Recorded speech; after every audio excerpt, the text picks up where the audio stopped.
Friends, welcome to NS classes. My name is Neetu. आज हम बात करेंगे डे 21 की और पार्ट 2 को डिस्कस करेंगे, क्योंकि कल जो है हमने डीबीएमएस किया था। डीबीएमएस क्या होता है, डेटाबेस क्या होता है, डेटा क्या होता है, इन्फॉर्मेशन क्या होती है, देन हमने क्या देखा था, कीज़ वाला देखा था, फिर कार्टेशियन प्रोडक्ट, ये सारी चीज़ें देखी थी। तो उसके बाद जो है नॉर्मलाइजेशन वाला पार्ट रह गया था, तो आज हम उसी को डिस्कस करेंगे पार्ट 2 के अंदर। और नेक्स्ट क्लास में जो है हम एसक्यूएल वाले पार्ट को डिस्कस करेंगे, और उसके बाद जो है हम इसके प्रीवियस ईयर क्वेश्चन को डिस्कस करेंगे, देन जो है डीबीएमएस को बाइंड अप कर देंगे। क्लियर है सबको? तो फटाफट अपनी क्लास जो है उसको स्टार्ट करते हैं। और अभी तक आपने टेलीग्राम ग्रुप को ज्वाइन नहीं किया है तो भाई टेलीग्राम ग्रुप को ज्वाइन कर लो, ताकि जो है आपको वहाँ पर जो है टाइम टू टाइम अपडेट मिलती रहे। तो चलिए अपनी आज की क्लास जो है वो स्टार्ट करते हैं। तो कल हमने देखा था रिलेशन क्या होता है, डोमेन क्या होता है, ये जो है डायरेक्ट इसके ऊपर क्वेश्चन आ जाता है।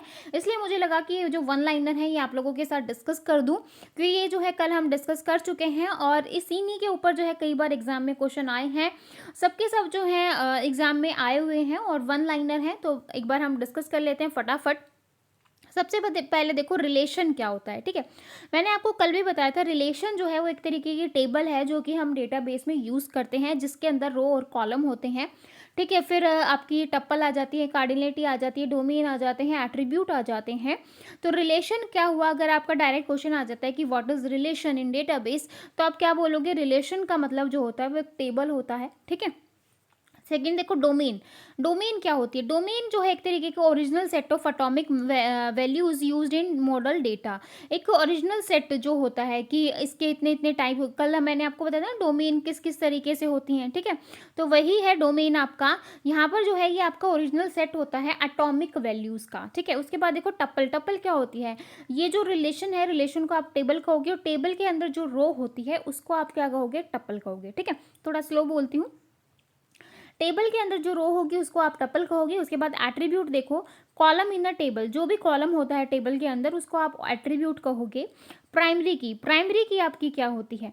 प्राइमरी की जो होती है वो यूनिकली आइडेंटिफाई करती है। बस एक चीज़ याद रखना, जो प्राइमरी की होगी, एक तो वो डेटा को यूनिकली आइडेंटिफाई करेगी और उसके अंदर कोई भी नल वैल्यू नहीं होगी। ठीक है, अगर नल वैल्यू है तो वो आपकी प्राइमरी की नहीं है। अगर वो यूनिकली आइडेंटिफाई कर रही है और वो नल, उसके अंदर कोई नल वैल्यू नहीं है, तो वो आपकी क्या होगी? प्राइमरी की होगी। ठीक है, क्लियर है? अब देखो कैंडिडेट की क्या होती है। कैंडिडेट की जो होती है वो सेट ऑफ फील्ड्स होता है, जिसके अंदर column with unique values in the relation that are eligible to act as a primary key. ठीक है, उसके बाद अल्टरनेट की देखो, out of the candidate key after selecting a key as a primary key, the remaining keys are called alternate key. ठीक है, तो बहुत सारी की होती हैं, सुपर की होती है, कैंडिडेट की होती है, प्राइमरी की होती है।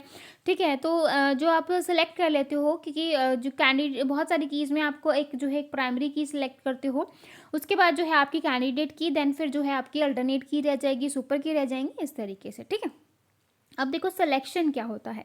सिलेक्शन जो है एक relational algebra return those tuple in a relation that fulfil a condition, produce table containing subset of rows. ठीक है, प्रोजेक्शन आपका क्या होगा? प्रोजेक्शन एक रिलेशनल अलजेब्रा है जो रिटर्न करता है those column in a relation that given in the attribute list, produce table containing subset of a columns. Union. Union जो है वो एक तरीके का यूनियन ऑपरेटर है जो यूज किया जाता है to combine two or more tables in the union operation. Duplicate records will be automatically removed from the resultant table. Cartesian product आपका क्या होगा कि कार्टेशियन एक दो टेबल है, उसमें से आपने क्या किया? कार्टेशियन प्रोडक्ट कर किया है। Return a number of rows equal to number of rows in the first table multiply by of number of the second table. Cartesian मतलब एक तरीके की मल्टीप्लाई, जो कि आप एक टेबल से दूसरे टेबल के साथ करते हो। ठीक है, तो यही है कॉलम के साथ कॉलम की, रो के साथ रो की। क्लियर है? तो ये था कुछ शॉर्ट फॉर्म, और जो है डायरेक्ट एग्जाम में आती है तो इंपॉर्टेंट है, इसको अच्छे से समझ लेना। इसके बाद जो है हम अपना एसक्यूएल वाला पोर्शन जो है स्टार्ट करते हैं। एसक्यूएल में जो है, सॉरी एसक्यूएल मैं कह रही हूँ, नॉर्मलाइजेशन वाला पोर्शन स्टार्ट करते हैं। नॉर्मलाइजेशन में से जो क्वेश्चन आते हैं एग्जाम में, दो क्वेश्चन या एक क्वेश्चन जो है वो 100% होगा। ठीक है, तो इसको बहुत ही ध्यान से समझना, बहुत ही इंपॉर्टेंट टॉपिक है आज का। नॉर्मलाइजेशन सबसे पहले देखो हम यूज ही क्यों करते हैं normalization, why we use normalization in database. ठीक है, तो डेटाबेस में नॉर्मलाइजेशन इसलिए यूज किया जाता है ताकि हम रिड्यूस करवा सकें क्या? रिडंडेंसी। और रिडंडेंसी आपकी क्या होती है? कल वाली क्लास में भी मैंने आपको बताया था कि जो भी आपका डुप्लीकेट डेटा आ जाता है टेबल के अंदर, क्योंकि हम कई कई जगह डेटा को स्टोर करवाते हैं तो क्या हो जाती है, डुप्लीकेसी हो जाती है, ठीक है। तो उसको रिमूव करवाने के लिए आप नॉर्मलाइजेशन को यूज़ करते हो। तो आप थोड़ी डेफिनेशन देख लो। नॉर्मलाइजेशन जो है वो मिनिमाइज करता है किसको, रिडंडेंसी को इन अ रिलेशन और सेट ऑफ रिलेशन। रिलेशन आपका क्या हो गया, एक टेबल हो गया। It is use to eliminate the undesirable characteristics like insertion, update and deletion anomalies, ठीक है। बार बार इंसर्ट करते हैं तो कई बार हम जो है सेम वैल्यू भी इंसर्ट हो जाती हैं, ठीक है। डिलीट करते हैं तो जो एक वैल्यू डिलीट करनी होती है दूसरी डिलीट हो जाती है। अपडेट करना हो, ठीक है। तो यही सारी जो एनोमलीज की जो प्रॉब्लम आती है वो हम नॉर्मलाइजेशन के थ्रू जो है वो कुछ हद तक कम करवाते हैं, मिनिमाइज करवाते हैं। नॉर्मलाइजेशन जो है वो डिवाइड करता है larger table into smaller table. जो बड़ी बड़ी टेबल्स होती हैं उनको क्या करता है, छोटे छोटे टेबल्स में डिवाइड करता है and links them using relationship.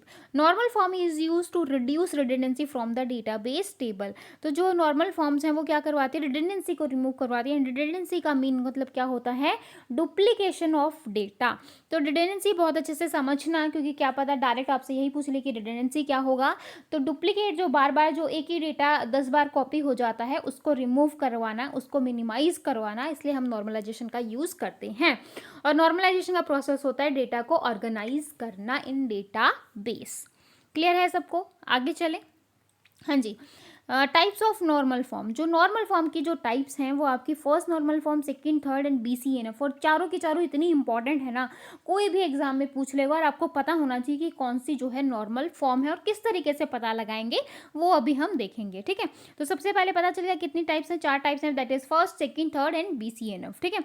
BCNF की फुल फॉर्म होगी बॉयसी कोड नॉर्मल फॉर्म, ठीक है। अब आ जाओ, थोड़ा सा डिस्क्रिप्शन देख लो। इतना कर लोगे, ये जो 5 हैं यहाँ पर, अगर आपने ये भी कर लिया तो भी जो है आपको और एक्स्ट्रा कुछ करने की ज़रूरत नहीं है। लेकिन अभी मैं थोड़ा डिटेल में और करवाऊंगी, चिंता मत करो। लेकिन ये जो टेबल है, ये जो एक टेबल अगर आपने कर लिए तो आप नॉर्मल फॉर्म को अच्छे से एग्जाम में क्वेश्चन कर सकते हो, ठीक है। इसको बाद में करेंगे, पहले थोड़ा डिटेल देख लेते हैं, देन जो है इनकी शॉर्ट समरी मैं आपको समझाऊंगी। फर्स्ट नॉर्मल फॉर्म देखो, फर्स्ट नॉर्मल फॉर्म क्या कहती है, each cell of the table contain only an atomic value. हर एक टेबल के अंदर एटॉमिक वैल्यू होंगी। क्या होंगी भाई, एटॉमिक वैल्यू होंगी। और in a given relation is called first normal form if the attribute of every tuple is either single value or null value, ठीक है। It state that N attribute of table can not hold multiple values. मतलब एक table के अंदर multiple value नहीं होंगी। अब कैसे मल्टीपल वैल्यू की बात कर रहा है, देखो अब यहाँ पर स्टूडेंट्स हैं लाइक ABC। ए जो है वो मैथ्स भी कर रहा है और अकाउंट्स भी है, ठीक है। तो ये क्या है, मल्टीपल वैल्यूज़ हैं। ए को हम किस तरीके से लेंगे, ए के पास मैथ है और ए के पास अकाउंट्स भी है, मतलब एटॉमिक वैल्यू होंगी, सिंगल सिंगल वैल्यू होंगी, मल्टीपल वैल्यू को होल्ड नहीं करेगा। तो इस तरीके से आप एक ही कॉलम में जो है 2 सब्जेक्ट्स नहीं मेंशन कर सकते, एक ही बच्चे के आपको अलग अलग कॉलम में मेंशन करना होगा, ठीक है। तो यही आपकी मल्टीपल वैल्यूज़ होती हैं। यही आपकी जो है, आप इस तरीके से कह सकते हो कि यूनिक वैल्यू, दैट इज एक के पास एक। क्लियर है सबको। It must only hold single value attribute. Clear है, ये वाली लाइन क्लियर है। First normal form disallow the multi values that attribute composite attribute and there combination, ठीक है। तो यहाँ पर आप देखो एग्जाम्पल से बहुत ही अच्छे से समझ जाओगे कि क्या मल्टी वैल्यू की बात हो रही है। एक स्टूडेंट है अक्षय, अमन और अंजलि, ठीक है। अब अक्षय के पास कंप्यूटर नेटवर्क भी है और डिजाइनिंग भी है। अमन के पास डेटाबेस मैनेजमेंट सिस्टम है और अंजलि के पास ऑटोमेटा एंड कंपाइलर डिज़ाइन है, ठीक है। तो यहाँ पर जो है सिर्फ यही सही है as compare to first normal form. ये कहती है कि एक बच्चा जो है वो एक ही वैल्यू होगी, सिंगल वैल्यू रखेगा, मल्टीपल वैल्यू नहीं रखेगा होल्ड करके। तो Aman database management system that is एक सब्जेक्ट है, लेकिन अक्षय के पास कंप्यूटर नेटवर्क भी है, डिज़ाइनिंग भी, लेकिन एक बच्चे के पास मल्टी वैल्यू हो गई। तो ये जो है गलत होगा, ये आपका फर्स्ट नॉर्मल फॉर्म नहीं है। फर्स्ट नॉर्मल फॉर्म में होने के लिए आपको इस तरीके से लिखना पड़ेगा लाने के लिए कि अक्षय के पास कंप्यूटर नेटवर्क है, अक्षय के पास डिज़ाइनिंग है, अमन के पास डेटाबेस मैनेजमेंट सिस्टम है, अंजलि के पास ऑटोमेटा है और अंजलि के पास कंपाइलर डिज़ाइन है। तो ये जो है आपका सिंगल वैल्यूड हो गया, किसी के पास मल्टी वैल्यूड नहीं है। तो इसको लाने के लिए आपने इस टेबल को इस तरीके से लिखा, this can be done by rewriting the relation such that each cell of the table contain only one value. हर एक टेबल में हर एक सेल जो है एक एक वैल्यू रख रही है।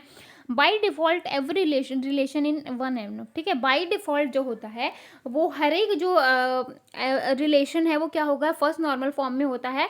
This is because formal definition of relation state that value of the attribute must be atomic. Clear है सबको फर्स्ट नॉर्मल फॉर्म क्या होती है? इतना ज़्यादा वैसे डिटेल में मुझे यहाँ पे इतना ज़्यादा डिटेल में आपके एग्जाम में नहीं आएगा, लेकिन फिर भी मैं बता रही हूँ ताकि जो है नॉर्मल फॉर्म वाला जो कंसेप्ट है वो आपको बहुत अच्छे से क्लियर हो जाए, ठीक है। सेकेंड नॉर्मल फॉर्म देखो भाई, सेकेंड नॉर्मल फॉर्म आपकी क्या कहती है, रिलेशन एग्जिस्ट करेगा। अगर रिलेशन आपका फर्स्ट एनफ में है तभी वो आपका सेकेंड एनफ में होगा, अगर फर्स्ट में नहीं है तो वो आपका सेकेंड में भी नहीं होगा। पहली कंडीशन यहीं पर हो जाएगी, ठीक है। और उसके बाद देखो no partial dependency exist in relation. यहाँ पर एक चीज़ ध्यान रखनी, ये चीज़ ध्यान रखनी है, अगर बोले कि पार्शियल डिपेंडेंसी है, पार्शियल डिपेंडेंसी नहीं होनी चाहिए तभी जो है वो आपका सेकेंड नॉर्मल फॉर्म होगा, ठीक है। तो second normal form all non key attributes are fully functional dependent on the primary key, मतलब जितने भी नॉन की एट्रीब्यूट है ना वो फुल्ली फंक्शनल डिपेंडेंट होंगे प्राइमरी की पर, ठीक है। ये आपके नॉन प्राइम एट्रीब्यूट हैं, ये आपके प्राइम एट्रीब्यूट हैं, और ये जो है इस पर फुल्ली फंक्शनल डिपेंडेंट है, ठीक है। तो ये आपकी क्या होती है, पार्शियल डिपेंडेंसी होती है, ठीक है।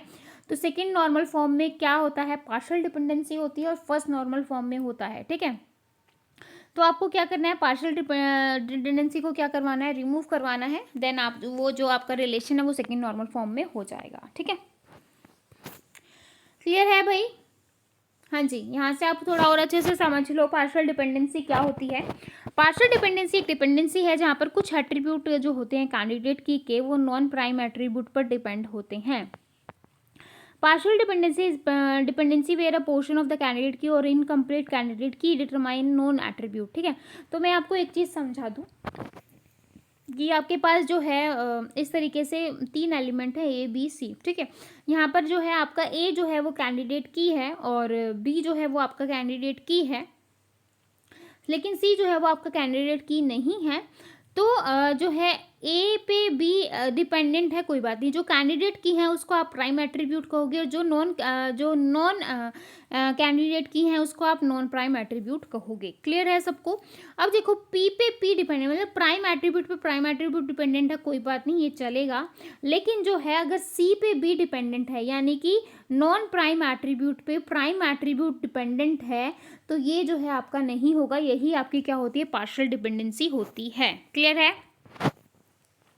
यहाँ से आप देखो ये आपका रिलेशन है ए बी सी डी, ठीक है। तो यहाँ पर आप कैंडिडेट की को फाइंड आउट को, कैंडिडेट की आपकी यहाँ पर क्या होगी, ए बी से आपको क्या मिल रहा है, ए बी मिल रहा है, ए बी से आपको डी मिल रहा है और बी से आपको क्या मिल रहा है, सी, ठीक है। तो ए बी जो है वो आपकी क्या है, कैंडिडेट की, ए बी आपकी कैंडिडेट की हो गई, ठीक है। अब देखो ए बी जो है कैंडिडेट की है तो ये आपका प्राइम एट्रीब्यूट होगा। बाकी जो है आपका डी जो है बी जो है, बी आपका क्या है, नॉन प्राइम है, क्योंकि ये साथ में है ना, ये पार्शियल तो नहीं है, मतलब ए बी आपका प्राइम है, सिर्फ बी जो है वो आपका प्राइम नहीं है, ठीक है।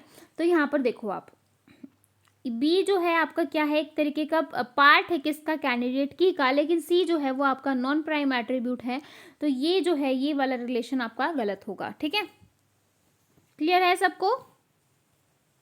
हाँ जी, अब आ जाओ थर्ड नॉर्मल फॉर्म में। आपको एक चीज़ ध्यान रखनी चाहिए, first normal form atomic value, second normal form partial dependency, third normal form में आपकी क्या होती है, ट्रांजिटिव डिपेंडेंसी होती है। क्या होती है भाई, transitive dependency. No transitive dependency exist for non prime attribute, ठीक है। यहाँ पर जो है आपका कोई जो है ट्रांजिटिव डिपेंडेंसी एग्जिस्ट नहीं करनी चाहिए, तो आपका थर्ड नॉर्मल फॉर्म होगा, ठीक है। Relation already exist in third second normal form, no transitive dependency exist for non prime attribute, ठीक है। अब ट्रांजिटिव डिपेंडेंसी क्या होती है भाई, ए और बी जो है called transitive dependency if and only if A is not a super key, B is non prime attribute, if any one condition fails then it is not a transitive dependency. Transitive dependency must not exist for non prime attribute, however transitive dependency can exist for prime attribute, ठीक है। यहाँ पर और देखो, relation is called in third normal form if जो है आपका ए जो है या तो सुपर की होना चाहिए और या बी जो है वो आपका क्या होना चाहिए, प्राइम एट्रीब्यूट होना चाहिए, तभी आप बोलोगे कि ये आपका नॉन ट्राइवल है, यानी फिर क्या कहें, नॉन ट्रांजिटिव है, ठीक है। तो इस तरीके से है। एक चीज़ आपको ध्यान रखनी है, बहुत ज़्यादा डिटेल में नहीं करवा रही हूँ क्योंकि जो है इतना ज़्यादा डिटेल में नहीं आएगा। प्रीवियस ईयर क्वेश्चन जब मैं आपको करवाऊंगी तो थोड़ा सा और वहाँ पर बता दूंगी। बस आपको ये ध्यान रखना है, फर्स्ट में जो है एटॉमिक वैल्यू, सेकेंड में पार्शियल डिपेंडेंसी, थर्ड में आपकी ट्रांजिटिव डिपेंडेंसी। क्लियर है? ठीक है। अब आ जाओ आपका Boyce Codd normal form. BCNF आपकी क्या कहती है? Given relation is called BCNF. वो जो है फर्स्ट नॉर्मल फॉर्म, सेकंड और थर्ड में एग्जिस्ट होना चाहिए, तभी जो है वो आपका बीसीएनएफ होगा। यहाँ पर जो है हर जो है non trivial functional dependency A और B, A is the super key of the relation. ठीक है, तो यहाँ पर ये एग्जाम्पल है और बोल रहा है किस तरीके से आप इसको फाइंड आउट करोगे। यहाँ पर कैंडिडेट की फाइंड आउट करो। कैंडिडेट की आपकी क्या होगी? ए से आपको बी मिल रहा है, ए से आपको ए मिल रहा है, बी मिल गया, बी से आपको सी मिल गया और सी से आपको ए मिल गया। ठीक है, तो ए जो है वो आपका कैंडिडेट की है, बी भी जो है आपका कैंडिडेट की है और सी भी जो है वो आपका कैंडिडेट की है। ठीक है, तो ए बी सी तीनों ही कैंडिडेट की हैं और तीनों ही क्या हो गए? प्राइम एट्रीब्यूट हो गए। Now we observe that right hand side of each functional dependency is candidate key. जो राइट हैंड साइड है वो भी तो भाई कैंडिडेट की है। लाइक ए जो है वो प्राइम एट्रीब्यूट है तो बी भी जो है वो प्राइम एट्रीब्यूट है, प्राइम पे प्राइम डिपेंडेंट है। ठीक है, thus we conclude that given relation is in BCNF. तो यहाँ पर ये बता रहा है कि ये जो गिवन जो रिलेशन है वो किस में दिया हुआ है? बीसीएनएफ में दिया हुआ है। क्लियर है? तो ये थे आपके चारों नॉर्मल फॉर्म और अब हम कुछ लेते हैं कुछ क्वेश्चन, ताकि जो है आपके और सारे जो डाउट्स हैं वो अच्छे से क्लियर हो जाएं। अब देखो यहाँ पर in the dash normal form a composite attribute is converted to individual attribute. ठीक है, कंपोजिट एट्रीब्यूट को आप किस में जो है कन्वर्ट करवा रहे हो? किस में कन्वर्ट करवा रहे हो भी? इंडिविजुअल एट्रीब्यूट में। तो ये वाली चीज़ आपने किस में की थी भाई? मैंने आपको बताया था सिंगल सिंगल वैल्यू हमने कहाँ पर की थी। मल्टीपल वैल्यू को आपने सिंगल सिंगल कंपोजिट में कहाँ पर किया था? आपने देखा, आपको ध्यान हो तो मैं आपको एक बार फिर से बता देती हूँ। हाँ जी, ये किया था ना आपने। तो ये कौन सी नॉर्मल फॉर्म थी भाई? First normal form. तो आ जाओ वापस क्वेश्चन के ऊपर। हाँ जी, तो यहाँ पर जो है कंपोजिट यानी कि मल्टीपल एट्रीब्यूट का आपने कन्वर्ट किया इंडिविजुअल में, तो इसको आप क्या बोलोगे? फर्स्ट नॉर्मल फॉर्म कहोगे। ठीक है, सेकंड क्वेश्चन देखो, table in second normal form. Table जो है वो सेकंड नॉर्मल फॉर्म में कब होगा? Eliminate all hidden dependencies, eliminate the possibility of insertion anomalies, have a composite key, have all non key fields depend on the whole primary key. तो मैंने आपको बताया था नॉन प्राइम एट्रीब्यूट जो है अगर वो प्राइम एट्रीब्यूट पे डिपेंडेंट हो that is called partial dependency, और यही जो है वो आपका क्या होगा? सेकंड नॉर्मल फॉर्म होगा। तो यहाँ पर जो आपका आंसर है वो क्या आ जाएगा भाई? एक सेकेंड। ठीक है, तो यहाँ पर क्या बोल रहा है कि जो मैंने आपको बताया था ना नॉन प्राइम एट्रीब्यूट पर डिपेंडेंट हो, वो आपकी कौन सी डिपेंडेंसी होती है? Partial dependency. ठीक है, तो पार्शियल डिपेंडेंसी को ही हम एलिमिनेट करवाते हैं किस में? सेकंड नॉर्मल फॉर्म में। लेकिन यहाँ पर ये जो है ये पूछ रहा है कि कौन सी टेबल सेकंड नॉर्मल फॉर्म में होगी। तो कौन सी टेबल सेकंड नॉर्मल फॉर्म में होगी भाई? डी ऑप्शन इसलिए नहीं होगा क्योंकि ये तो पार्शियल डिपेंडेंसी, और पार्शियल डिपेंडेंसी को हम रिमूव करवाते हैं किस में? सेकंड नॉर्मल फॉर्म में। तो यहाँ पर अगर नो पार्शियल डिपेंडेंसी की बात करते हैं तो हम सेकंड नॉर्मल फॉर्म बोलते। तो इंसर्शन एनोमलीज वगैरह, इंसर्शन डिलीशन और अपडेशन तो आपका जो है नॉर्मलाइजेशन के अंदर होता ही है। कंपोजिट की बात भी नहीं हो रही है, तो यहाँ पर आएगा आपका आंसर जो है एलिमिनेट ऑल, जो भी हिडन डिपेंडेंसीज हैं उसको हम क्या करवाते हैं? रिमूव करवाते हैं, एलिमिनेट करवाते हैं। ठीक है, इसका आंसर आ जाएगा ए। डी क्यों नहीं होगा वो आपको क्लियर हो गया होगा, फिर भी डाउट है तो आप कमेंट सेक्शन में पूछ सकते हो। ठीक है, नेक्स्ट क्वेश्चन देखो भाई, which one of the following statement about normal forms is a false. इसमें से कौन सी ऐसी स्टेटमेंट है जो नॉर्मल फॉर्म्स के अकॉर्डिंग जो है वो फॉल्स है? ठीक है, बीसीएनएफ जो है वो स्ट्रिकर देन 3NF। ठीक है, तो बीसीएनएफ जो है वो स्टिकर है, बहुत ज़्यादा स्टिक ने आपने देखा भी होगा कि पहले फर्स्ट एनएफ, फिर जो है पहले फर्स्ट एनएफ, फिर सेकंड, फिर थर्ड, फिर फोर्थ, सॉरी फिर लास्ट में आपका बीसीएनएफ आ जाता है। तो फिर बीसीएनएफ जो है वो ज़्यादा स्टिकर है देन 3NF से। उसके बाद देखो lossless dependency preserving decomposition in 3NF is always possible. Lossless dependency preserving decomposition into BCNF is always possible. Any relation with two attribute is BCNF। ठीक है, तो यहाँ पर इन चारों में से कौन सी स्टेटमेंट गलत है? सही नहीं पूछ रहा है, ये पूछ रहा है कि कौन सी जो स्टेटमेंट है वो यहाँ पर गलत।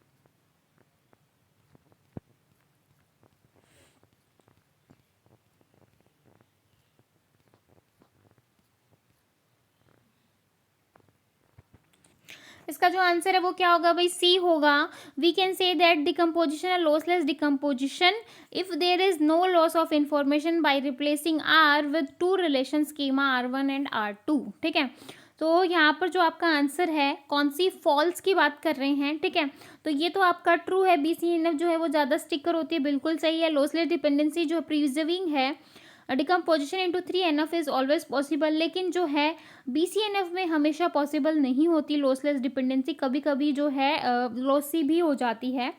और ये वाला भी जो है आपका ट्रू होगा, तो सी जो वाला जो है वो फॉल्स है। ठीक है, टोटल जो है वो 10 क्वेश्चन है भाई, मैंने अभी देखे। तो जो है सारे क्वेश्चन डिस्कस करें या फिर जो है आप जो है क्वेश्चंस की प्रैक्टिस कर लोगे, तो आप मुझे बता सकते हो कैसे करें भाई, क्वेश्चन डिस्कस करवा दूं क्या। यहाँ पे नेक्स्ट क्वेश्चन बोल रहा है functional dependency are the type of constraint that are based on. जो फंक्शनल डिपेंडेंसी है वो types of constraint that are based on, किस पे बेस्ड होती है भाई, key revisited, superset key, yes, none of the mention. ठीक है, तो जो फंक्शनल डिपेंडेंसीज है वो आपकी की पर ही डिपेंडेंट होगी।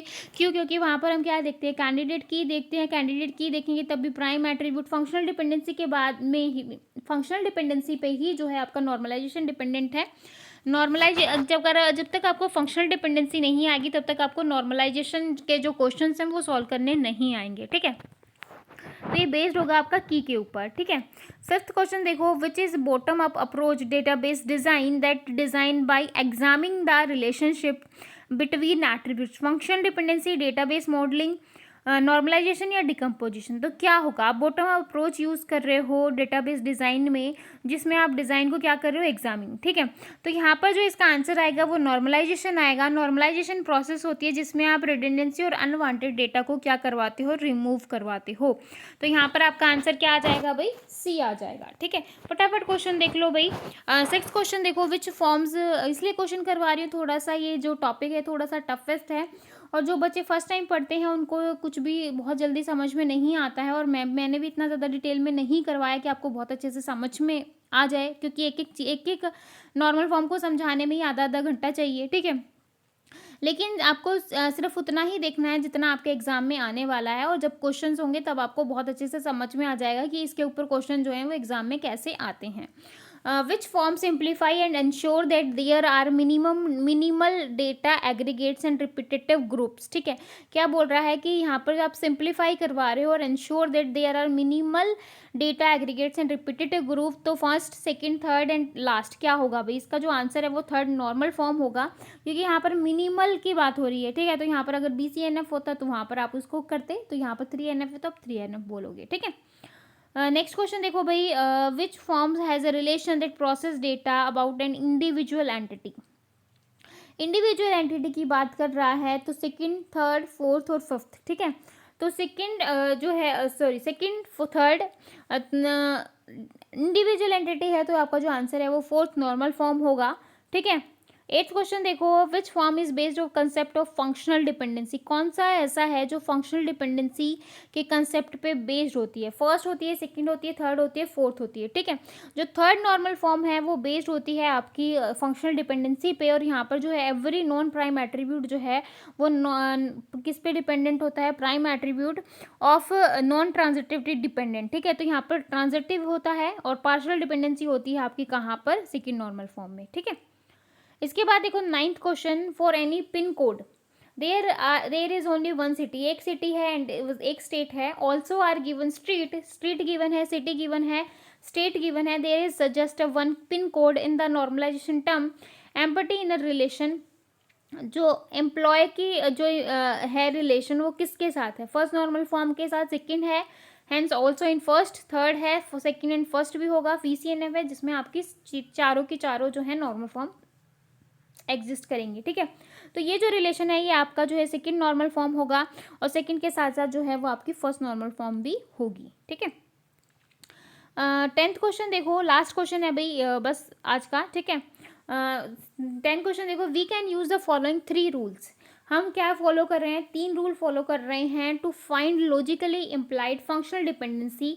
This collection of rule is called, इस कलेक्शन के रूल को आप क्या कहोगे, एक्सियोम, आर्मस्ट्रॉन्ग एक्सियोम, आर्मस्ट्रॉन्ग या क्लोजर। ठीक है, तो किस चीज़ का रूल बता रहा है, ये 3 रूल हैं भई जो फाइंड करते हैं लॉजिकली इम्प्लाइड फंक्शनल डिपेंडेंसी, और ये जो कलेक्शन है ग्रुप का, इसको आप क्या कहोगे, आर्मस्ट्रॉन्ग एक्सियोम कहोगे, ठीक है।